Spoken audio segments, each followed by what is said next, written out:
Lesson 41. God goes with me wherever I go. Today's idea will eventually overcome completely the sense of loneliness and abandonment all the separated ones experience. Depression is an inevitable consequence of separation. So are anxiety, worry, a deep sense of helplessness, misery, suffering, and intense fear of loss. The separated ones have invented many cures for what they believe to be the ills of the world, but the one thing they do not do is to question the reality of the problem. Yet its effects cannot be cured because the problem is not real. The idea for today has the power to end all this foolishness forever. And foolishness it is, despite the serious and tragic forms it may take. Deep within you is everything that is perfect, ready to radiate through you and out into the world. It will cure all sorrow and pain and fear and loss because it will heal the mind that thought these things were real and suffered out of its allegiance to them. You can never be deprived of your perfect holiness because its source goes with you wherever you go. You can never suffer because the source of all joy goes with you wherever you go. You can never be alone because the source of all life goes with you wherever you go. Nothing can destroy your peace of mind because God goes with you wherever you go. We understand that you do not believe all this. How could you, when the truth is hidden deep within, under a heavy cloud of insane thoughts, dense and obscuring, yet representing all you see? Today we will make our first real attempt to get past this dark and heavy cloud and to go through it to the light beyond.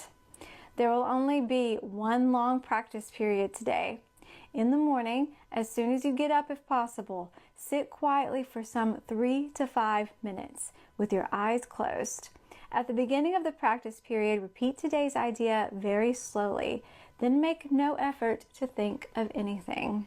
Try instead to get a sense of turning inward past all the idle thoughts of the world. Try to enter very deeply into your own mind, keeping it clear of any thoughts that might divert your attention.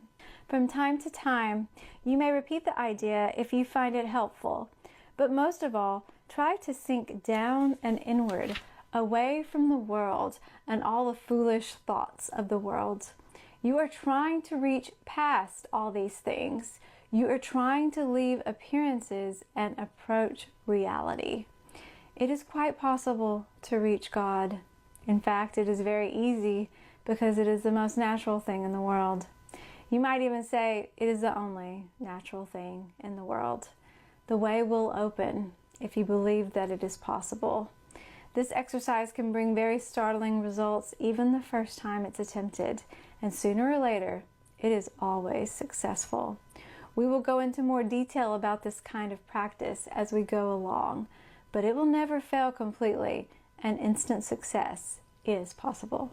Throughout the day, use today's idea often, repeating it very slowly, preferably with eyes closed. Think of what you're saying, what the words mean. Concentrate on the holiness that they imply about you, on the unfailing companionship that is yours, on the complete protection that surrounds you. You can indeed afford to laugh at fearful thoughts, remembering that God goes with you wherever you go. God goes with me wherever I go. This lesson is another one of my favorites. Those last few paragraphs are just exquisite to me. It's quite possible to reach God. In fact, it's very easy because it's the most natural thing in the world. The only natural thing in the world. This lesson is everything in A Course in Miracles. It's not only is the workbook and these principles and practices helping you to realign with the mind of God, to realign with love, to think like God thinks, to access that powerful presence and holiness and love within you, and to work miracles in the world.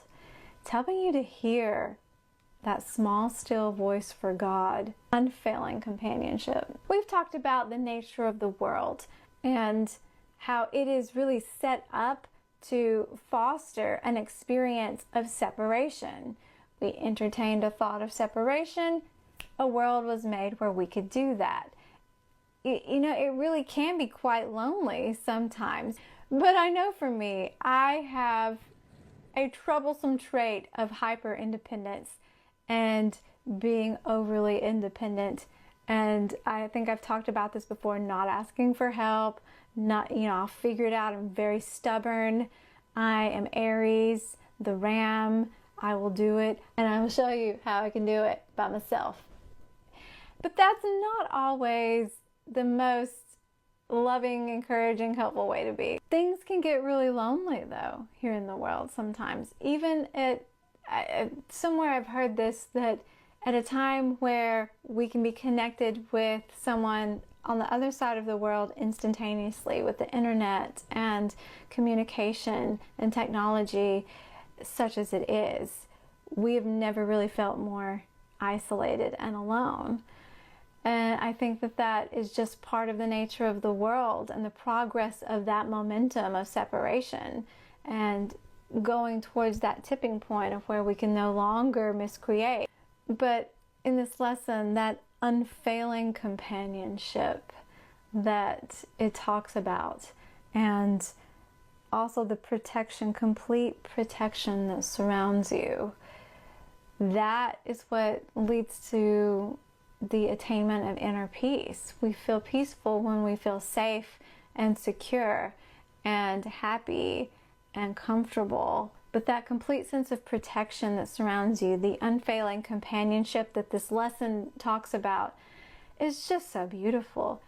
For me, I think about when you begin meditating and how you start out with just a few minutes. It leads to this longer and longer period of time where you can get into a place of stillness and silence within. My love affair with that place of stillness, when I tell you, you can never go wrong meditating. It's like an extended holy instant. It's an extended period of time in the presence of God with that unfailing companion. I tell a story about when I moved into this house. There are 3 bedrooms and it's just me. And so I have an office and my bedroom, and then I had a spare bedroom. I didn't anticipate a lot of visitors, so I thought, well, what am I going to do with my spare bedroom? I decided to make it into a meditation room. This was a long time ago, before I really had developed that muscle. So I made it this beautiful meditation room, and I never really went in there. I never really used it. And then it kind of became my storage room.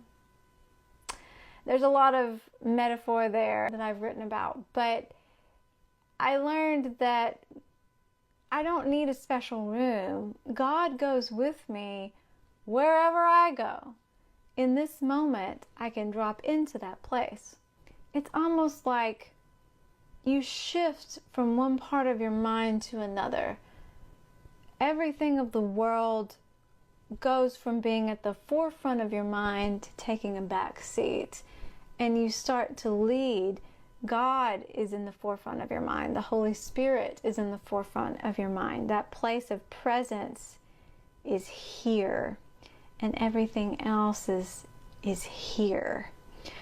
And that, to me, is what meditation, stepping into the holy instant, that place of stillness, helps me to learn how to do. It's like shifting from one side of your mind to another, to really just drop in. I know that the time spent, whether it's in meditation or if it's just in taking a breath and switching into that part of you, you do feel the presence and the power of God. It's just a different position. It's a different place of alignment. It's almost inexplicable.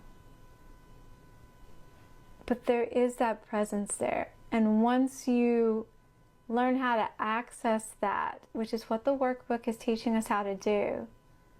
Once you get to that place, you want to go to that place. And you can move through your life with that voice for God, the Holy Spirit, leading you. It's almost like an instant download. There are no words. It's just an energy that comes in, and a knowing and an understanding. Sometimes there's a voice. Sometimes there's actually a voice that's my voice, but I know that it's the voice for God. That is your companion. God goes with me wherever I go. Into this world, He has sent the Holy Spirit. The Holy Spirit bridges the gap between where you are now in this world and in the dream, and who you are outside of the dream, your real self. How I will never, ever not prioritize dropping into that space of stillness. Your focus. What voice are you listening to? What part of your mind is leading you at this moment? And really live from the space of dropping in, where you're in the loving part of your mind more often than not. And you realize the Holy Spirit, God, is there with you always. You're never alone. You're not alone. The divine presence is always with you, guiding, supporting you, speaking to you, whispering to you. Building that relationship will help you to be able to align with the mind of God more easily. That helps you to understand there's nothing your holiness cannot do. It's always there within you. There's no order of difficulty in miracles. You can face anything, because that voice of highest understanding and wisdom and love is right there, closer than your next breath.